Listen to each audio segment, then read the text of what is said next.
సంవత్సరాల క్రితం వరకు అమెరికా లేదు. కొలంబస్ అనే వ్యక్తి తెలిపాడు ప్రపంచానికి. 2000 సంవత్సరాల క్రితం వరకు ఇజ్రాయెల్ లేదు. యేసు అనే వ్యక్తి తెలిపాడు ప్రపంచానికి. 5000 సంవత్సరాల క్రితం వరకు చైనా లేదు. మన బోధిధర్ముడు తెలిపాడు ప్రపంచానికి. 1400 సంవత్సరాల క్రితం వరకు అసలు ఇస్లాం దేశాలే లేవు, కొత్తగా ఏర్పడినవి. మరి భారతదేశం వయసు ఎంత? ప్రపంచంలో ప్రపంచ చరిత్రకారుల పరిశోధన కొలమానాలకు అందనంత వయసు నా దేశ వయసు. ఇది నా భారత యొక్క గొప్పతనం.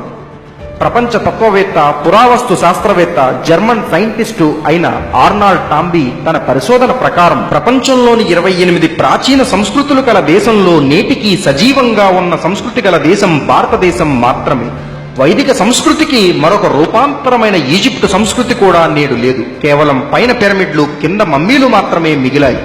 విశ్వ విజేత అలెగ్జాండర్ భారతదేశంలోనే ఓడించబడ్డాడు మన పురుషోత్తమునిచే. అతని గ్రీకు దేశం నేడు లేదు. ఎగుమతుల ద్వారా ప్రపంచ వర్తక సామ్రాజ్య దేశంగా మారిన రోమ్ నగరం నేడు లేదు. ఇలా అస్తేరియా, సుమేరియా, బాబెలోమియా, మెస్పెటోమియా ఇలా 27 దేశాలు నేడు లేవు. ఎన్ని సంస్కృతులు నాశనమైనా తన సంస్కృతి ఉనికిని కాపాడే యోధులకు జన్మనిచ్చిందే నా భారతదేశం. ప్రపంచంలో ఆక్రమణకు గురికాని దేశం ఏదైనా ఉందా అంటే లేదు అనే అనాలి. మరి ఒక్క ఆక్రమణ కూడా చేయని దేశం ఏదైనా ఉంది అంటే చరిత్ర పుటల్లో నాటికి నేటికి శాంతి నిలయ దేశం నా భారతదేశం.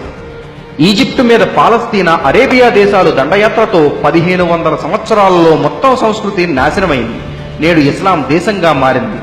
రోమ్ మీద కేవలం 7-8 సంవత్సరాల దాడులతో దాని సంస్కృతిని నాశనం చేశారు.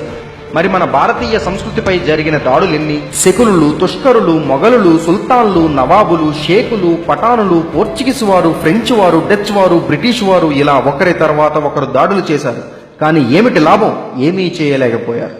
ఇంకా ఇన్ని దండయాత్రల తర్వాత కూడా నేటికి నిరంతరాయంగా ప్రపంచ ప్రాచీన సంస్కృతికి నిలయమే హైందవ దేశం నా భారతదేశం.